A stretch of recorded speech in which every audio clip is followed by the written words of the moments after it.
So if I was going to describe the fisher, I would say it's kind of like a bear mashed up with a squirrel. Maybe a wolverine, otter, and squirrel.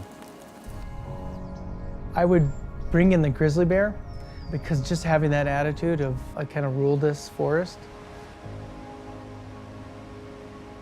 Fisher are a naturally very kind of rare and solitary species. They're one of those species that we often don't know much about, but fill a fundamental role in wildlife communities. They also tend to be in trouble.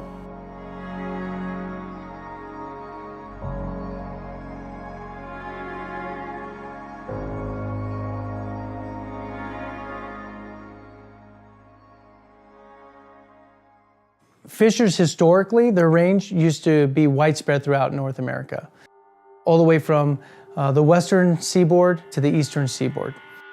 Trapping, logging, other disturbances reduced their populations.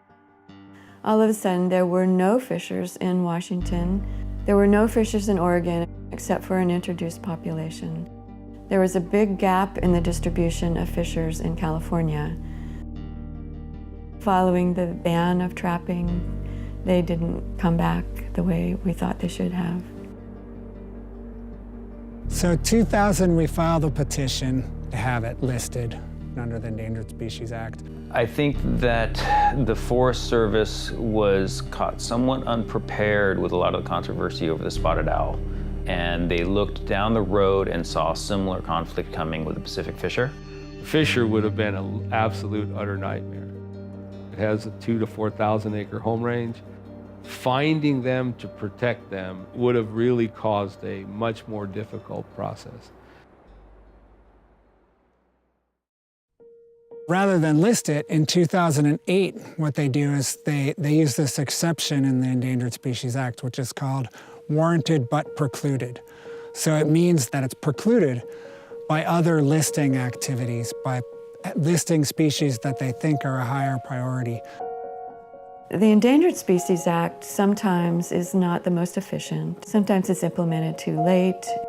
Sometimes it's the only way, and we need those sorts of regulations. But I think there are other ways to get to that same point.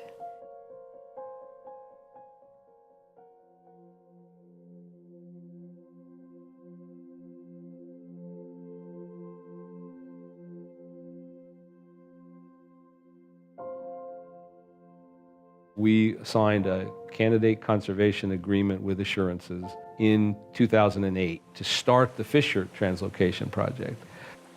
We translocated 40 animals starting in 2009.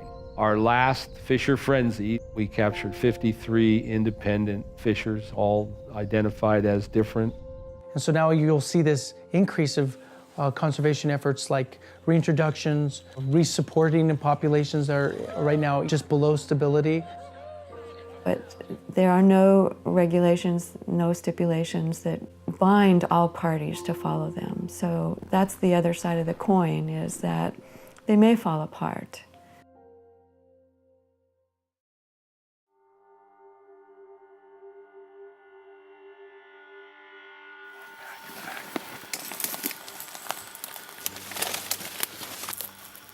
What's creeping up higher and higher at the cause of mortality for fishers is poisoning by the toxicants or the chemicals left behind at marijuana cultivation sites.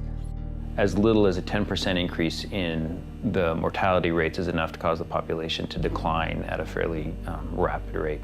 There's an example from Northern California where they found hot dogs that had been dipped in a concentrated pesticide hanging from hooks in the forest. This pesticide is so potent that the animal died before it finished swallowing the hot dog. These grow sites that are on our public lands aren't being run by all 60 hippies sitting on a porch, smoking a pipe, just watching the grass grow.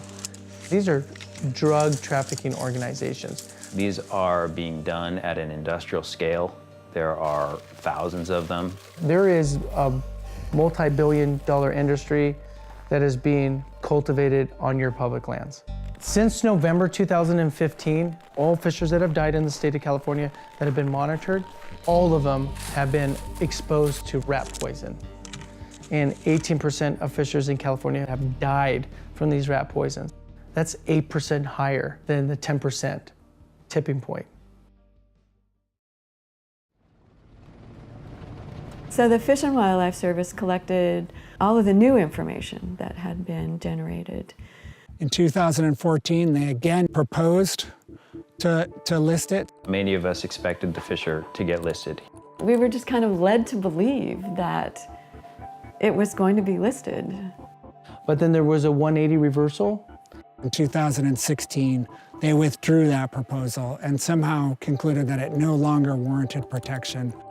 There was no new information to indicate that the threats were any less or that the fisher was any less endangered.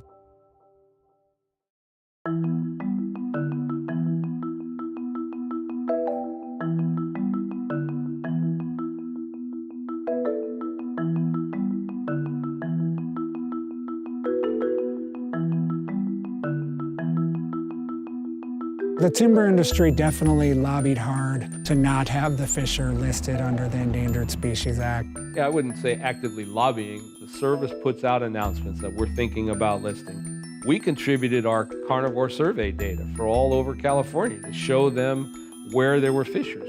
So, is that lobbying? Yeah, I guess, in a way. But it's also the process. A candidate conservation agreement with assurances says that if you follow the terms of this agreement, then if it is listed under the Endangered Species Act, you won't be required to do anything more. I don't know anybody else who would have not wanted it listed, except for maybe people who wouldn't want to deal with jumping through permitting hoops.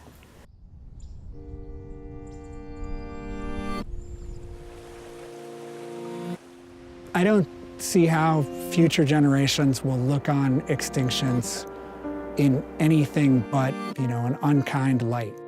We have the capacity to protect them here. If we choose not to, we are making a statement about our values. The timber companies have made a lot of commitments. I would hope that they honor those into the future, because I think that fishers' persistence in the western United States really hinges on it. Just because they haven't been listed doesn't mean they should be forgotten.